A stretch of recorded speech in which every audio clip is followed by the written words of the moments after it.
Hello mga Momshi Cakes! Kumusta kayo? Ito na naman ako, another vlog, another day. At ito nga, i-flex ko naman ang ating Ube Choco Moist Cake. Ube Moist Cake. At yan na nga pala ang mga ingredients. Siyempre, paghahaluin natin ang dry ingredients. At isi-sift natin sila lahat. Siyempre, kahit yung sugar, wag na. Kasi kailangan talaga natin ng sugar. At hindi naman siya kailangan na i-sift pa. At yan nga, i-flex ko na rin ang ating ube flavorade ng Bakersfield. Hello Bakersfield, baka naman po. At ito nga, lahat ng mga dry ingredients na sift na natin ng maayos. Siyempre, at yan, nilalagay po rin natin yung salt, ang ating baking powder, baking soda, ang all-purpose flour, lahat ng mga dry ingredients, paghahaluin natin at isi-sift natin ang maayos, katulad ng ginagawa ko sa video, para hindi sumama ang mga buo-buo. Kasi syempre, magiging iba ang lasa niyan or hindi magpapantay ang lasa pag meron tayong buo-buo. Ayan na nga, nahulog na, 'di ba? Syempre, sisift natin ulit 'yan, baka mamaya sumama yung buo-buo na 'yon. O, 'di ba? Ang hirap talaga kasi pagka multitask ka, ikaw na tiga-video, ikaw pa ang tiga-gawa. Anyway, ito nga, nilagay ko na yung sugar. Ayan. And mix na natin ulit 'yan. Lahat ng maayos para pag nilagay natin yung mga dry ingredients, halong-halo na talaga siya. At yan, ilalagay na natin ang ating mga wet ingredients. Yan, inuna natin ang 1.5 cup evaporated milk and na may kasamang 1 tablespoon na vinegar. Bali yan, talagang binabad ko na. Mas inuna kong ginawa yan. And 1/2 cup all-purpose cream, 4 tablespoon condensed milk. Siyempre, hindi na ito magkakasunod mga Momshi Cakes ha. 1/2 cup oil, 1 tablespoon vanilla, or ube flavoring, katulad ng flavorade ng Bakersfield. Ayan na, inilagay ko na.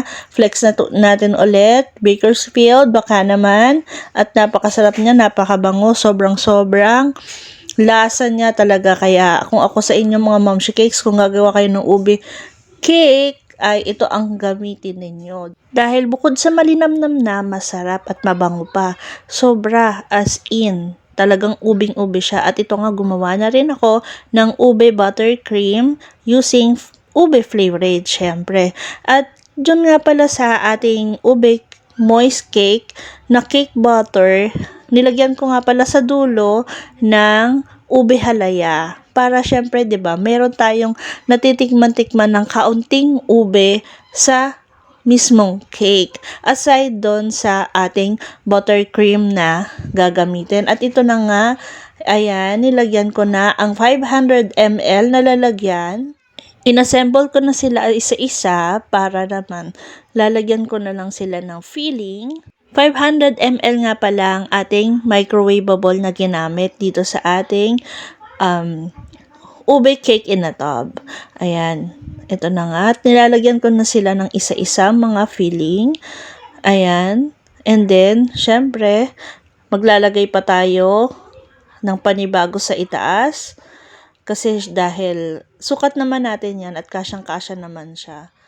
Bale, 8x8 baking pan nga pala ang ginamit ko dito. Yung pa-square. Ayan, kaya medyo madali siyang i-assemble.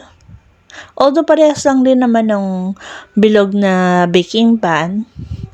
Ayun. Ang bentahan ko nga pala dito Momshi Cakes sa isang tub ay 130. Pag sa mga reseller ko, binibigay ko ng 100 pesos. Para naman kahit papano may 30 pesos sila na kita. Malaki-laki na rin, 'di ba mga Momshi Cakes? Hindi na rin masama. Although, kailangan pa rin mga Momshi Cakes na mag-costing tayo.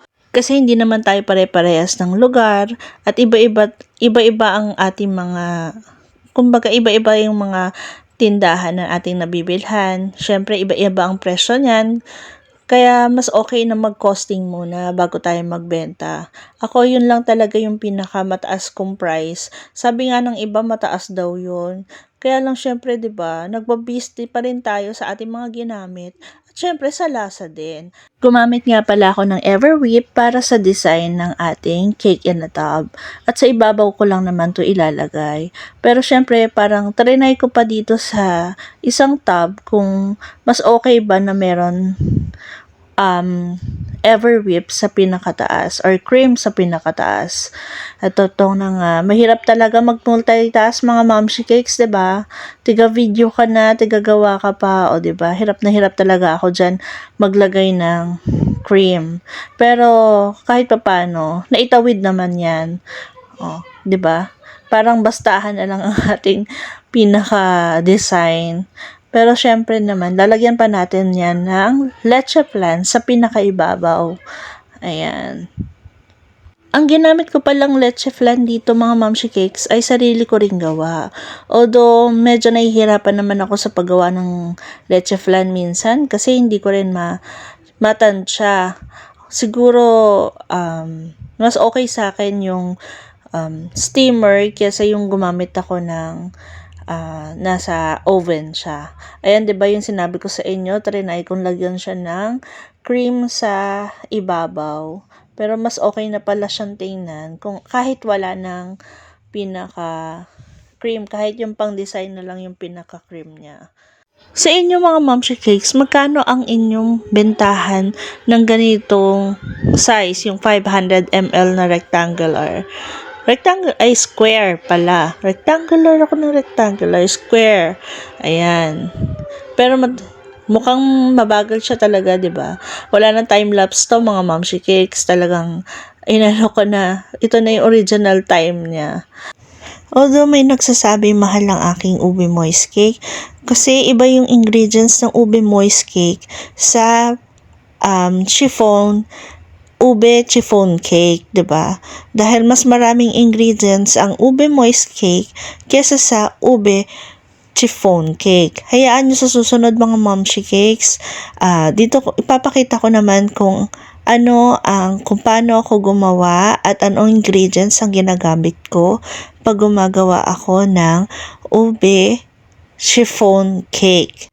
Same naman na mataas ang presyo, pero talagang mas marami kasing nilalagay or mas maraming ingredients ang ube moist cake kesa kay ube chiffon cake. Kaya nagkaroon ng medyo mataas talaga ang price nito.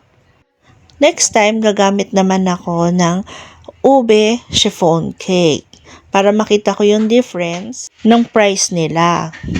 At ito nga po pala, ayan, natapos din. At nilagyan ko na ng leche flan sa ibabaw. Ito ang 130 pesos kong ube moist cake. Panay yung choco ko. Ube moist cake. Yun lang po mga moms. Maraming salamat po.